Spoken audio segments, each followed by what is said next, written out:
Hello বাবা, কেমন আছো? তোমার জন্য বিশেষ একটা গিফট আছে। বলো তো কি? বাবার কিছু কথা। বাবা, সবকিছু শেষ হয়ে যাবার আগে তোমাকে কিছু কথা বলতে চাই। অনেক কথা, অনেক লম্বা সময় নিয়ে তোমাকে বলবো। তোমার জন্য। দাঁড়াও, এক মগ কফি বানিয়ে আনি। কফি খেতে খেতে আমরা গল্প করব। তুমি আসো আমার সঙ্গে।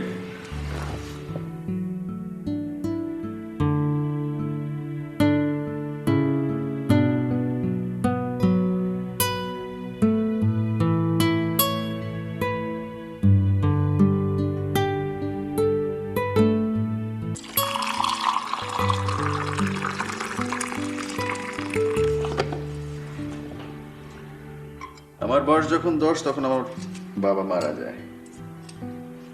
কিছুই বুঝতাম না তখন। তোমার বয়স এখন 10, তুমি কিন্তু এখন কিছুই বোঝো না। কি কাকতালি দেখেছো বাবা? তোমার বাবাও তোমাকে রেখে যাচ্ছে 10 বছর বয়সে।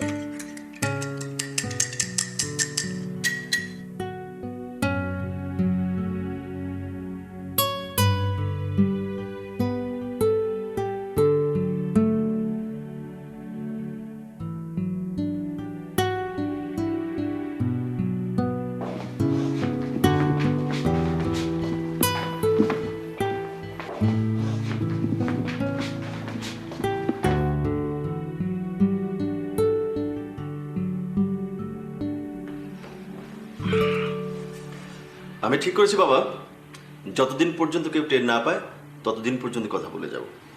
একটু একটু করে অনেক কথা, আমার ছেলেবেলার কথা, আমার বড়বেলার কথা, সব কথা তোমাকে বলবো। এক মিনিট।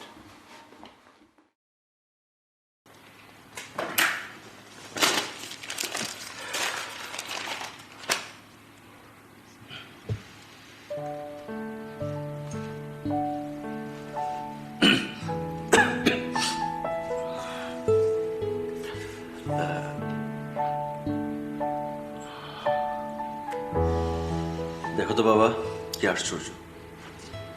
তোমাকে কিছু কথা বলবো বলে নিজেকে গুছিয়ে নিরিবিলি জায়গায় আসলাম, কিন্তু এখন কোনো কিছু মনে করতে পারছি না। কি দিয়ে শুরু করব, কি দিয়ে শেষ করব, কোনো কিছু মাথায় ঢুকছে না।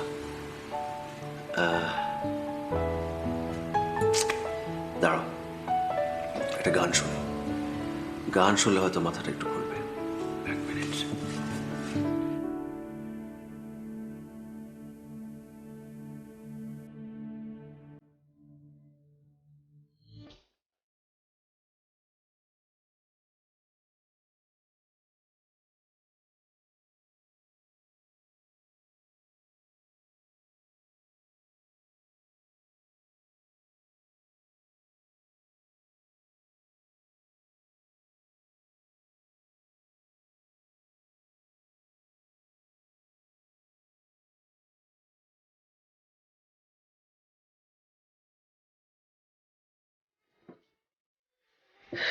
বাবা, শেষ পর্যন্ত হাসপাতাল আমাকে দীর্ঘদিন বেঁচে থাকার কোনো গ্যারান্টি দেয়নি। ধীরে ধীরে নিঃশব্দ পায়ে অন্ধকার আমাকে গ্রাস করতে আসছে। আমার যে অসুখটা তার নাম পালমোনারি ফাইব্রোসিস, ফুসফুসের অসুখ। লক্ষণ হচ্ছে শ্বাসকষ্ট আর ক্লান্তি, প্রচন্ড টায়ার্ডনেস, মাঝে মাঝে দমকা শ্বাসকষ্ট, একেবারে বুক আটকে যায়। অসুখটা খুব মারাত্মক বাবা। অ্যাটাক হবার পর মানুষের গড়পড়তা আয়ু হচ্ছে 5 বছর। এখানে আমাকে কেউ চেনে না, জানে না, কেউ খুঁজেও পাবে না।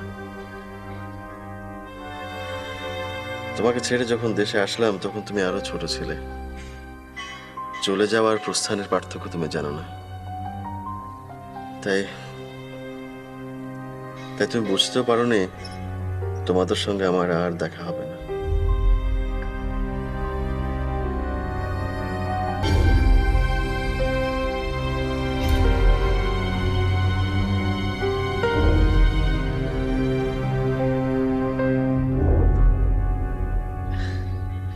এখানে আমি ছাড়া আর কেউ নেই বাবা।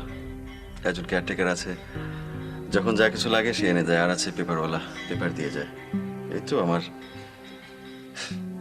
শেষ দিনগুলো।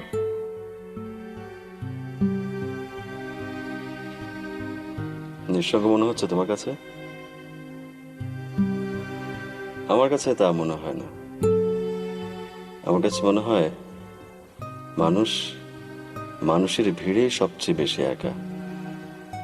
নিরিবিলি একা ঘরে মানুষ যখন একা থাকে, তার সঙ্গে থাকে অনেক কিছু, বই, সিডি, গান, ছবি, চ্যানেল। আজকাল অনেক চ্যানেল, অনেক টিভি চ্যানেল, আরো কত কি, তাই না বাবা? আমি তো থাকবো না, তখন আমার এসব প্রিয় জিনিসগুলো তোমার জন্য। I love you, Baba. I love you so much.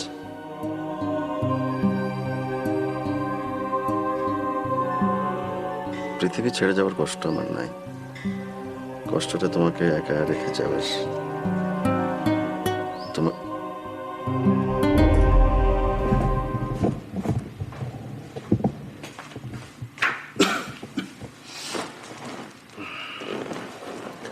শোনো বাবা,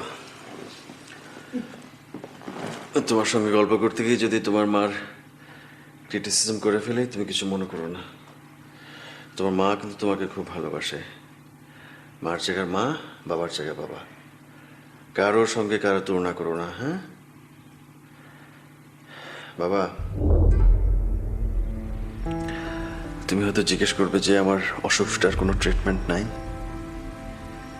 ট্রিটমেন্ট কি করে থাকবে বাবা? অসুখটা যে কেন হয় ডাক্তার এখন বেরই করতে পারলো না। সিগারেট খাওয়াটাকে একটা কারণ হিসেবে মনে করা হয়, কিন্তু সেটাও চূড়ান্ত কিছু না। অসুখটাকে শুধু কিছুদিনের জন্য থামিয়ে রাখা যায়, আর কিছু করা যায় না। তাই সিদ্ধান্ত নিলাম জীবনের শেষ কটা দিন আমার প্রিয় বাংলাদেশে এসে কাটাবো। তোমাকেও আমার সঙ্গে নিয়ে আসতে চেয়েছিলাম, কিন্তু তোমার মা দিল না, রেখে দিল তার কাছে। খুব যে আপত্তি করেছি তাও না। তুমি বড় শহরে থাকবে, বড় স্কুলে পড়বে, এটাই তো স্বাভাবিক। দাদার কাছে, দিদিমার কাছে আর মার কাছে যদি থাকো, তোমার পড়াশোনাটাও ভালো হবে, আর তোমার বেড়ে ওঠায়ও কোনো অযত্ন হবে না, তাই না? খুব যে জোর করেছি তাও না। জোর করবো কিভাবে বলো? যে মানুষটি জানে যে তার জীবনের আয়ু আর মাত্র কদিন, সে জোর করে কি করে? প্লেনে 21 ঘন্টার জার্নি বাবা, কষ্ট তো কিছুটা হয়েছে। আজকাল দুনিয়ার সবকিছু ছোট হয়ে যাচ্ছে বাবা। গোটা দুনিয়াটাকে এই ল্যাপটপের ভেতর ঢুকে দেওয়া আছে। ছোট্ট একটা মোবাইল ফোন, তার ভেতর গোটা দুনিয়া। বড় কিছুর এখন খুব অভাব বাবা। সবকিছু কেমন যেন ছোট হয়ে যাচ্ছে। এই যে ল্যাপটপ, এর ভেতরে গোটা দুনিয়া। ছোট্ট একটা মোবাইল, সেটার ভেতরে গোটা বিশ্ব। সবকিছু ছোট হতে হতে এখন মানুষগুলোই ছোট হয়ে যাচ্ছে। এখন আর বড় মানুষের দেখা পাওয়া যায় না বাবা। এমনকি প্রাণ ভরে যে আকাশটা দেখব, সেই উপায়ও নেই। চোখের সামনে তুলে দেয়া হচ্ছে বড় বড় দালান। বড় কিছু না দেখলে মন বড় হবে কি করে? এই দেখো, আমি তোমার সঙ্গে খালি মন খারাপ করার কথা বলছি। দাঁড়াও, তোমার মন ভালো করার জন্য একটা গান শোনাই।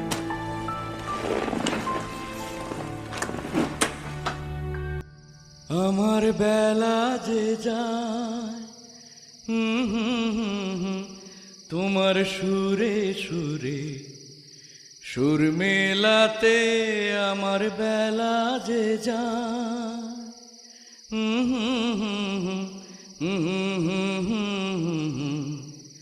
সুর মেলাতে আমার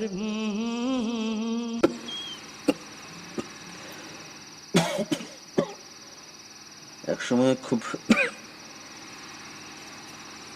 খুব গাইতাম একসময়। কুমিল্লার গান্ধীর পাড়ার ছেলে আমি, ঢাকায় চলে আসলাম ইন্টারমিডিয়েট পাশ করার পর। নিজে গাইতাম, লিখতাম, সুর করতাম। সেই সুবাদে আমার কত বন্ধু বান্ধব। আমার সঙ্গে পরিচয় কিন্তু গান দিয়ে। কি যে ভালোবাসতো সে গান, দিনরাত খালি গান শুনতো। ওর কানে সবসময় একটা গানের যন্ত্র ঝুলে থাকতো। কি জানি, হয়তো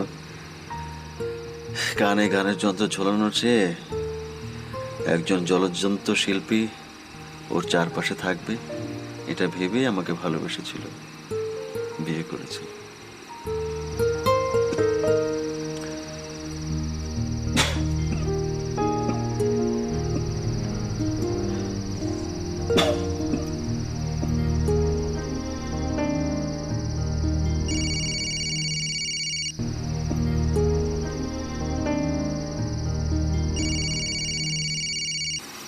দাঁড়াও 1 মিনিট।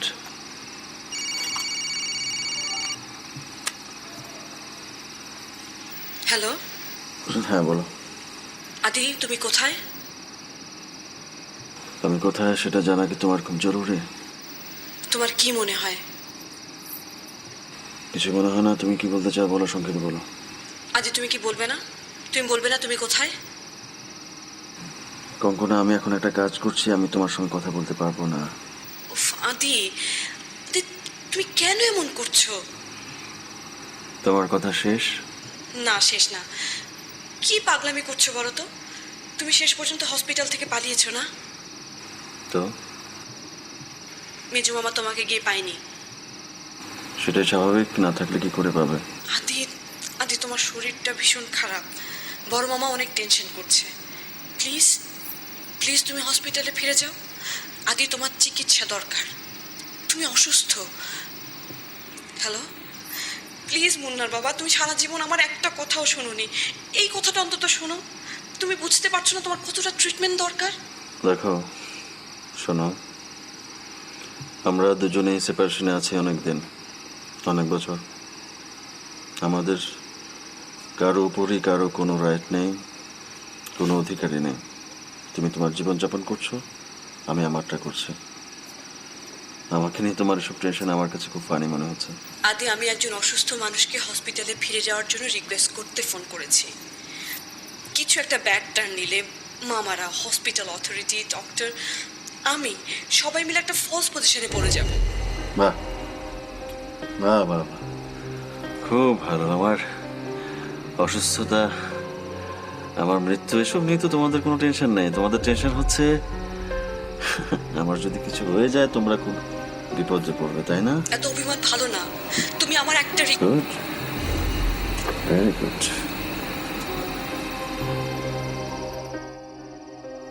যখন ছড়িয়ে যাব হেমন্তের ঝড়ে পথের পাতার মতো, তুমিও তখন আমার বুকের পরে শুয়ে রবে।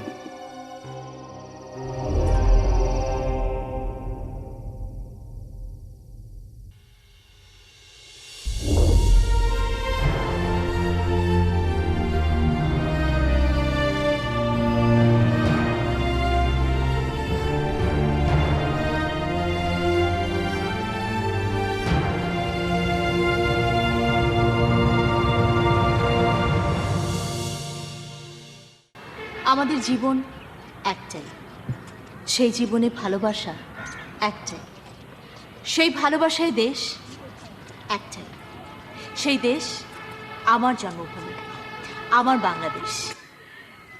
এই পৃথিবীতে এমন একটি দেশও খুঁজে পাওয়া যাবে না যে দেশটি ভাষার জন্য প্রাণ দিয়েছে, করেছে জীবন উৎসর্গ।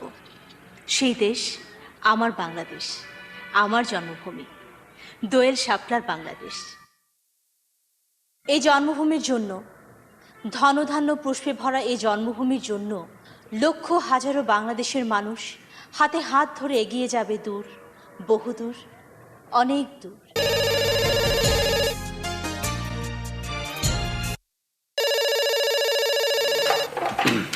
হ্যালো, সরি স্যার, আপনাকে বিরক্ত করছি। আমি থানা থেকে বলছি ওসি আব্দুল গনি। বলুন। স্যার, আমাদের কাছে কিছুক্ষণ আগে একটি ইনফরমেশন এসেছে আপনি যে বাংলোতে আছেন সেই বাংলোতে একজন টেরোরিস্ট ঢুকেছে।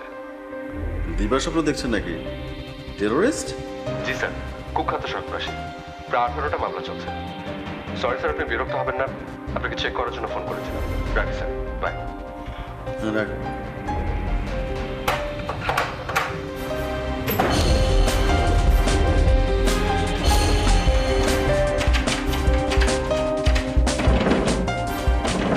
কে? কে? কে? আরে কে? দরজা খোলেন। দরজা খুলে কি হবে? পুলিশের কাছে ধরিয়ে দেবেন? পুলিশকে ভয় পান? পুলিশকে ভয় না, বেআইনি ভাবে বিনা বিচারে ক্রস ফায়ারকে ভয়। আপনি কি অনেক বড় টেরোরিস্ট?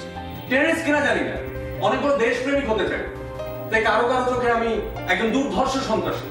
গলা তো শুনে মনে হচ্ছে আপনি ইয়াং ম্যান। হ্যাঁ, মগজে অনেক স্বপ্ন। আপনার স্বপ্ন বিশ্বাসকে নিয়ে কোনো প্রশ্ন করছি না আমি। অন্য একটা প্রশ্ন আছে, করবো? করুন। রাতের অন্ধকারে হাতের আর্মস দিয়ে কিছু লোককে হত্যা করলে কি রাতে রাতে সবকিছু পাল্টে যাবে? যাবে না, কিন্তু ক্ষমতার রাজনীতি আতঙ্কিত হবে, ধান্দাবাজদের ঘুম নষ্ট হবে, সেটাই বা কম কি? কিন্তু আপনাদের স্বপ্নের ফাঁক ফোকর দিয়ে যে চাঁদাবাজের সংখ্যা আরো বাড়ছে, খুনোখুনি বাড়ছে আরো। ভালো মানুষ তো ক্রস ফায়ার করতে পারে স্যার। দেখুন স্যার, তর্ক করবেন না, বসে থাকার কোনো মানে নেই। বসে থেকে টিভিতে টক শোতে জ্ঞানের কথা বলা হচ্ছে এক ধরনের স্কেপিজম। দেশে যেমন সন্ত্রাসবাদ আছে, জঙ্গিবাদ আছে, তেমনি বক্তৃতাবাদও আছে। স্যার, আমি জানি আমাদের রাস্তাটা ঠিক ন্যায়ের রাস্তা নয়, আমি জানি, কিন্তু কোথাও না কোথাও থেকে তো শুরুটা করতে হবে স্যার। আসি স্যার, কিছুক্ষণের জন্য শেল্টার নিতে হলো। আমি বারান্দা দিয়ে বেরিয়ে যাচ্ছি, নইলে পুলিশ আবার আপনাকে ডিস্টার্ব করবে। ভালো থাকবেন স্যার।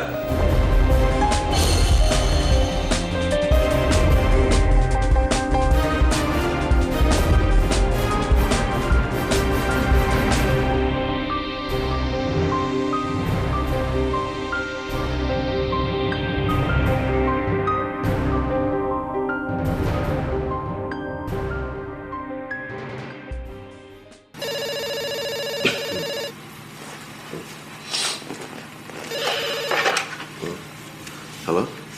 আদিত্য হাসান কি আছেন? বলছে কি আপনি? আমি আমি কেউ না। কেউ না? না, তো আদিত্য হাসানের কাছে কি চাইছেন, কি দরকার? আপনি অনেক সুদর্শন। চেহারায় বয়সের তুলনায় একটু অস্বাভাবিক ক্লান্তি, চোখের নিচে কালি পড়েছে অবশ্য, তবু আপনি অনেক সুদর্শন। এই প্রশংসাটুকু করার জন্যই আপনাকে ফোন করে বিরক্ত করলাম। তো এই নাকি? হ্যাঁ, আপনাকে দেখার পর থেকে না আমি কথাটা বলার জন্য আপনার ফোন নাম্বারটা খুঁজছিলাম। মোবাইল নাম্বারটা না পেলেও ল্যান্ড নাম্বারটা ঠিক ঠিক জোগাড় করতে পেরেছি। আর ভূমিকা করা লাগবে না, আমি বুঝতে পেরেছি আপনি একজন নিঃসঙ্গ মানুষ। কোত্থেকে আমার নাম্বারটা কালেক্ট করেছেন, এখন ফোন করেছেন খেজুরে লাভ করার জন্য, তাই না? দাঁড়ান দাঁড়ান, বলুন তো, আপনি কি মিথ্যে কথা বলেন? নিশ্চয়ই না। তবে অন্যকে কেন মিথ্যেবাদী ভাবেন? মানুষকে অবিশ্বাস করা কিন্তু পাপ। প্রমাণ চান? যখন আপনাকে আমি দেখি তখন সূর্য পশ্চিমে হেলে গিয়েছিল। আপনি আপনার বারান্দায় দাঁড়িয়ে দু হাতে রেলিংয়ে ভর দিয়ে আকাশের দিকে এক দৃষ্টিতে তাকিয়েছিলেন। পরনে ছিল আপনার নীল কর্ডের প্যান্ট, সাদা পাঞ্জাবি। Hello hello hello.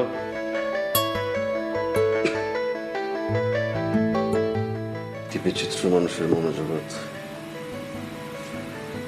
ফোনে কথাই বলতে চাইলাম না, কেটে দিতে চাইলাম নিজেই, অথচ কেটে যাওয়ার পর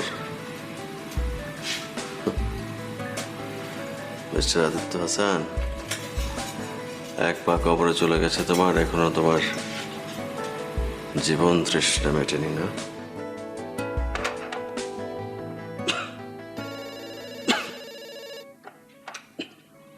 হ্যালো হ্যালো, কে? আরে আরে কথা বলছেন না কেন? আমি একটু আগে আপনাকে ফোন করেছিলাম। ও জি, বলুন। লাইনটা কেটে গিয়েছিল। কেটে যায়নি, কেটে দিয়েছি। আপনাকে ভুয়া কথা বলিনি, আপনাকে সচক্ষে দেখে আপনার প্রশংসা করেছি। এটা প্রমাণ দিয়ে মনে হচ্ছিল কথা শেষ। রাখি। দাঁড়ান দাঁড়ান দাঁড়ান, রাখবেন না আমাকে? আপনি কি করে দেখলেন বলুন তো? আপনি যে বাংলোতে আছেন সেখানে আমিও কটা দিন ছিলাম। যেদিন চলে যাচ্ছি যাওয়ার আগে আপনাকে দেখলাম। হুম, এবার বুঝলাম। আচ্ছা, কে আপনি বলেন প্লিজ।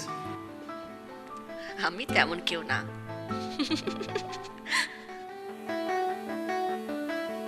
আরে বলবেন না আপনি কে? আপনি যখন ফোনটা কেটে দিলেন তখন আপনার কথা ভাবলাম যে কে আপনি। আমার কথা ভাবছিলেন? হুম, আমার কথা ভাবার মতো এমন কোনো মানুষ আমি নই। আমি বাংলাদেশের 8-10টা খুব সাধারণ মেয়েদের একজন। সাধারণ মেয়েদের খুব কিছু বিশেষত্ব থাকে না, পরিচয় দেবার মতো, সামনে দাঁড়াবার মতো কোনো অসাধারণত্ব নেই আমার। জানি না আপনি ওই বাংলোতে একা একা এসে কেন বসবাস করছেন। আপনি যদি কোনো লেখক হন, গবেষক হন, কিংবা কোনো দার্শনিক, তবে আপনার এখানে এসে এক কাপ চা খেয়ে গল্প করে যেতে পারলে কিন্তু ভালোই লাগতো। কিন্তু আমি যদি আপনার মুখোমুখি হই, ভয় পাবেন আপনি। অ্যাসিড দিয়ে আমার মুখটা পুড়িয়ে দিয়েছে আমার স্বামী। তারপরেও সদম্ভে ঘুরে বেড়ায় সে এই বাংলাদেশেই। কারণ তার টাকা আছে। টাকা থাকলে সব কেনা যায়। আপনারা এমন একটা দেশ স্বাধীন করেছেন, সেই দেশে টাকা দিয়ে সব করা যায়, সব। Hello hello hello hello hello.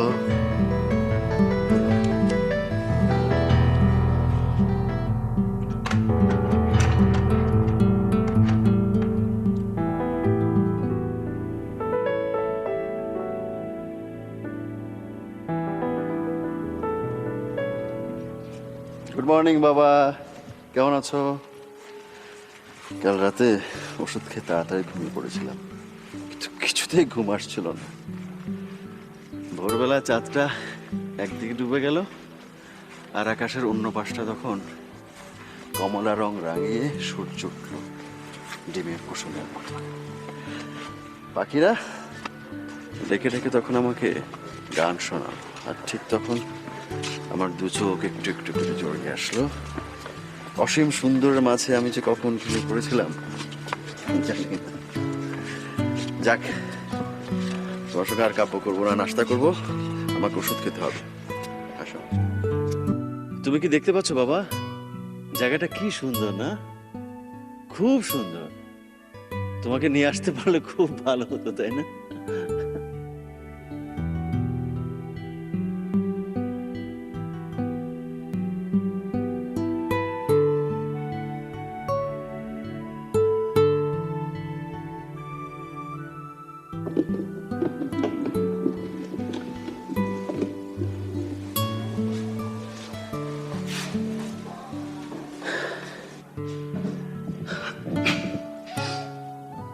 বুঝছো বাবা, ছোটবেলায় আমি অনেক দুরন্ত ছিলাম। গ্রামের ছেলে তো, মানুষের গাছ থেকে আম চুরি করা, লিচু চুরি করা, তারপর ডাব পেড়ে খাওয়া, আরো কত কি। ও, মুরগি চুরি করে বারবিকিউ করা। অবশ্য তখন জানতাম না যে এটাকে বারবিকিউ বলে।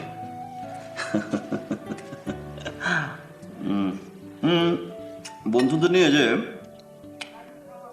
স্কুল পালিয়ে কোথায় কোথায় চলে যেতাম, কত জায়গায়। গোমতীর পাড়ে নৌকাবাজ, তারপরে বাউল গান, রথের মেলা, আরো কত কি। একটা কাটা ঘুড়ির পেছনে দৌড়িয়েছি মাইলের পর মাইল, তুমি চিন্তা করতে পারবে না। তুমি তো কখনো স্কুল পালাওনি, ফল চুরি করনি, তাই না? আর ঘুড়ি ওড়ানোর তো প্রশ্নই ওঠে না। তুমি তো এখন আমাকে বলবে যে এসব ছাড়া জীবন চলে না। অবশ্যই চলে, নিশ্চয়ই চলে। কিন্তু বাবা, আমার কাছে মনে হয় কোথাও যেন কিছু একটা কম থেকে যায়।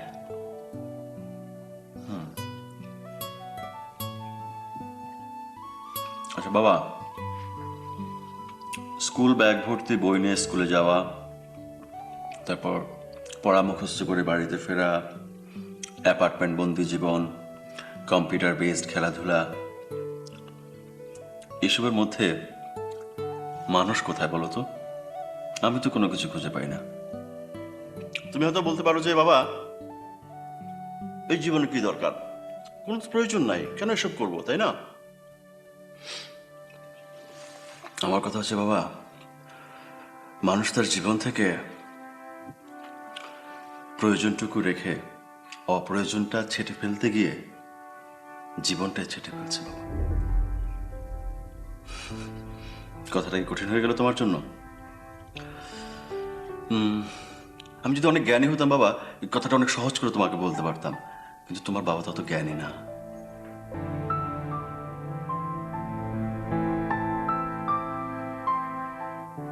তোমাকে এত কথা কেন বলছি বলো তো বাবা?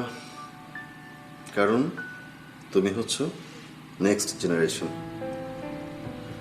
অপ্রয়োজনটা যে কত প্রয়োজন সেটা হয়তো একসময় তোমার মনে হতে পারে।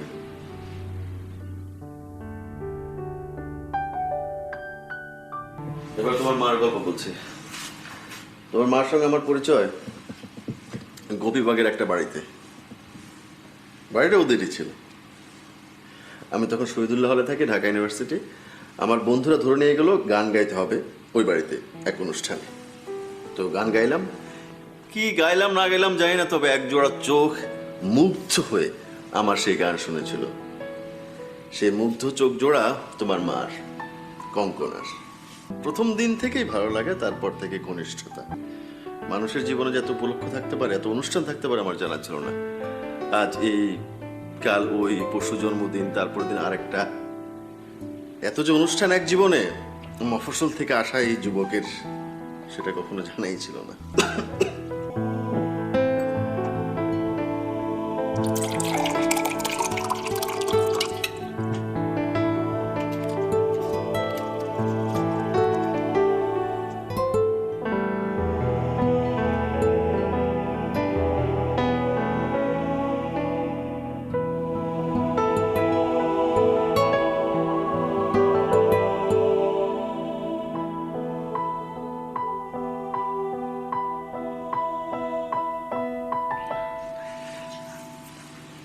তারপর এক সময় তোর মা চলে গেলে ইউরোপ, হল্যান্ড।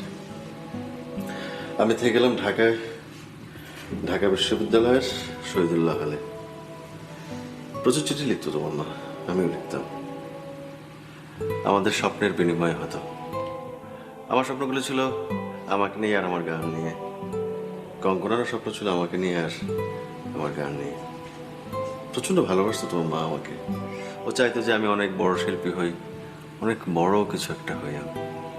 হ্যাঁ, একটা মানুষ নিজের স্বপ্নকে বাদ দিয়ে ভালোবাসার মানুষের স্বপ্ন বাস্তবায়নের জন্য যে কতটা মরিয়া হতে পারে, তোমার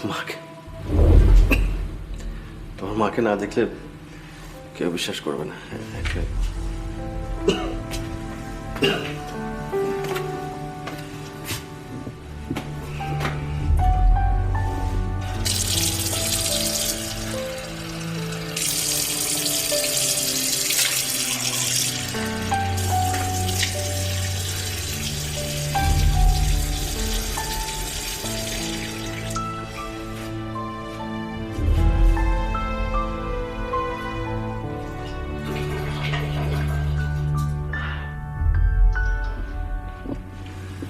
খোদা,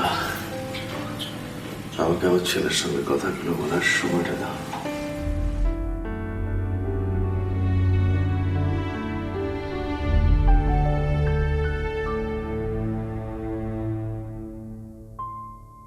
তখন তখন আমি টুকটাক গান করি বাবা, বিভিন্ন অনুষ্ঠানে গাই, বিয়ে, জন্মদিন, গায়ে হলুদ, এসব অনুষ্ঠানে আর কি।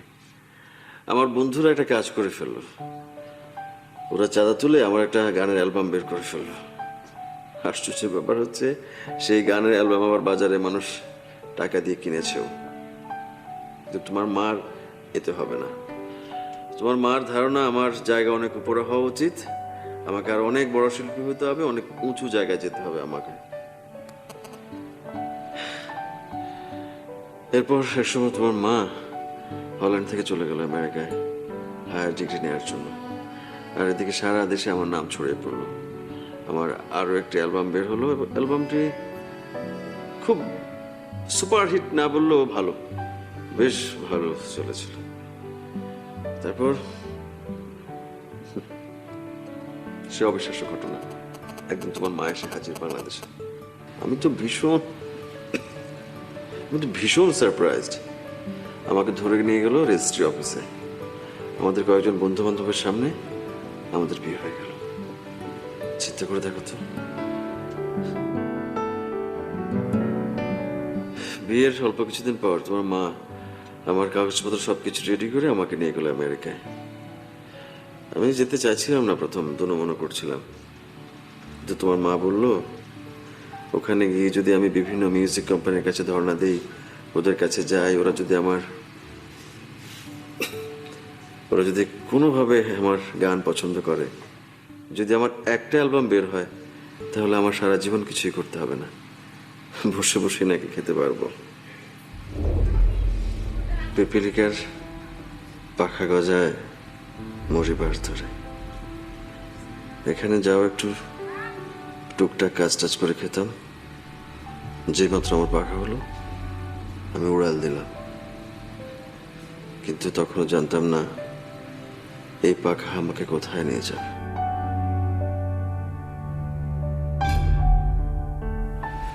বাবা, আজকের কথা বলবো না, চোখটা ভেঙে আসছে, কালকে আবার বলবো।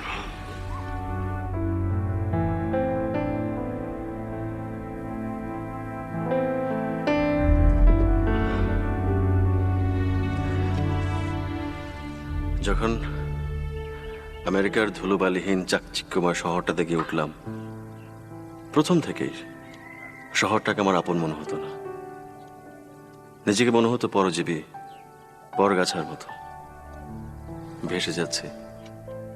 আমার পায়ের নিচে মাটি নেই, শেকড় নেই, কেবলই ভেসে যাচ্ছে আমি। অনেক চেষ্টা করেছি, অনেক ঘোরাফেরা করেছি, বিভিন্ন মিউজিক কোম্পানিতে ধর্ণা দিয়েছি। তারপর ধর্ণা দিতে দিতে একসময় আমার মনে হয়েছে আমার মিউজিক ক্যারিয়ারটা পুরোটাই গেছে।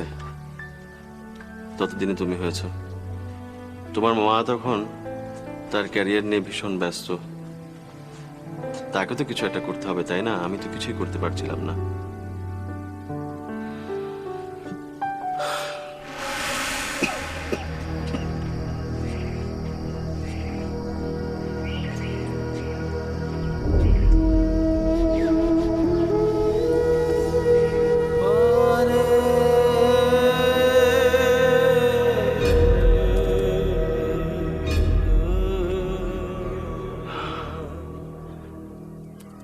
বাবা, তুমি যখন বড় হবে তখন বুঝবে যে তোমার বাবাটা একজন ডিফিটেড পারসন, পরাজিত মানুষ।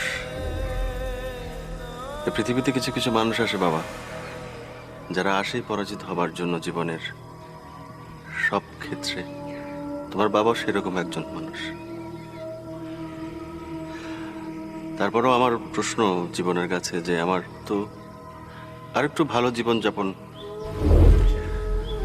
করার কথা। সুরের মতো জীবনটা তো আমার আরেকটু মসৃণ হতে তো পারতো, তাই না বাবা? কে দায়ী? না বাবা, আমি কাউকে দায়ী করি না, আমিই দায়ী। যোগ্যতাকে ছাড়িয়ে যাওয়া আমার আকাঙ্ক্ষাগুলোই হয়তো দায়ী। একজন বোকা মানুষ। আমাকে ক্ষমা করো বাবা, মাফ করে দিও বাবা।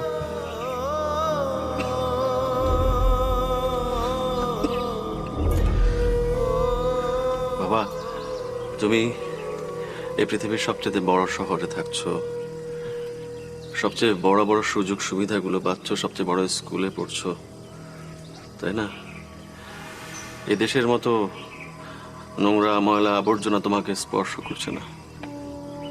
এদেশের হরতাল, রাহাজানি, ডাকাতি, হাইজ্যাকিং, কিডন্যাপিং, ঘুষ, দুর্নীতি কোনো কিছুই তোমাকে স্পর্শ করছে না। কাজেই তুমি হবে এই পৃথিবীর সবচেয়ে সুন্দর একজন মানুষ, অনেক বড় একজন মানুষ হবে তুমি। তোমার হওয়া উচিত বাবা। শুধু শুধু এই শুধু এই ব্যর্থ গায়কের জন্য একটু শুভ কামনা রেখো বাবা। হ্যাঁ,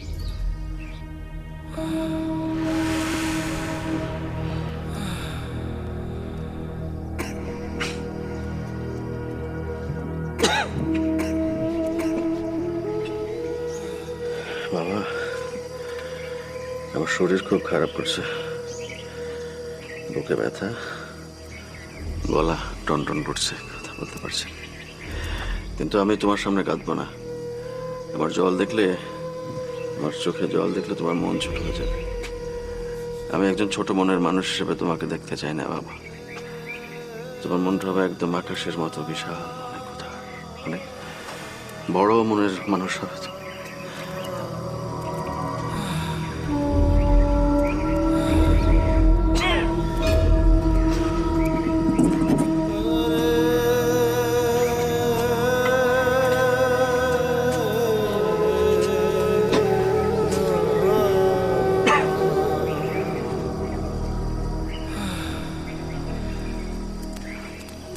আমি তখন খুব ছোট, এটুক দেশে তখন মুক্তিযুদ্ধ শুরু হয়। বাবা গেলেন মুক্তিযুদ্ধে। বাবা তুমি কই যাও, কই যাও, আমি বাবার সঙ্গে যাব। বাবা কি আমাকে যেতে দেবে? বাবা কি যুদ্ধে নিয়ে যাবে আমাকে? তারপরে আমি ছুটে যেতাম। ছুটে গিয়ে একটা মুক্তিযুদ্ধের ক্যাম্প পাই, ওদের ওখানে ছিলাম অনেকদিন। ওরা কি করে না করে নানা কৌতূহলী ওদেরকে দেখতাম, ওদের এটা ওটা সাহায্য করতাম। চেয়ে চেয়ে দেখতাম এই মানুষগুলো দেশের জন্য, দেশের মানুষের জন্য নিজের জীবনটা কিভাবে বিলিয়ে দিচ্ছে, হাসতে হাসতে, খেলতে খেলতে। তারপর দেশটা যখন স্বাধীন হলো বাবা, আমি স্বাধীন দেশটাকে ছেড়ে চলে গেলাম বিদেশে, আমেরিকায়। লোভ বাবা, লোভ।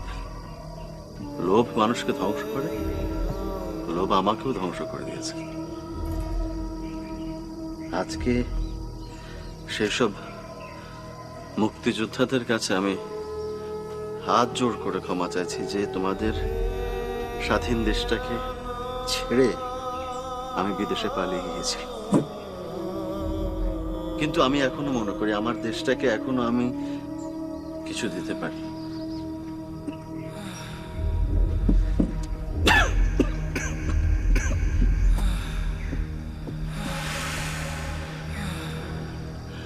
বাবা, আমার তো তুমি ছাড়া আর কেউ নাই। তুমি আছো আর আমার এই দেশটা আছে। আমি তোমাকে আমার এই দেশটার কাছে রেখে গেলাম। আমার দেশটাকে তুমি দেখো, আমার দেশটার জন্য আমি তোমাকে উপহার দিয়ে গেলাম। আমি তোমাকে খুব ভালোবাসি বাবা, খুব ভালোবাসি। আমার বাবা মারা যাবার পর আমি একটা কাজ করতাম। আমি আলমিরার কোনায় গিয়ে লুকিয়ে থাকতাম। আমার মা জিজ্ঞেস করতো যে বাবা তুই লুকিয়ে আছিস কেন? আমি মাকে বলতাম যে মা, আমার বাবা বাবা লুকিয়ে আছে তো বাবা। এই জন্য আমিও আরেকদিন হলো কি বাবা, আরেকদিন রাতের বেলা আমি বৃষ্টিতে ভিজছি। মা আমাকে গেছে আনতে, ভিজবি না, বৃষ্টিতে ভিজবি না। আমি বলছি না মা, আমি ভিজবো, তুমি আমাকে নিতে আসবে না, তুমি যাও, ঘরে যাও।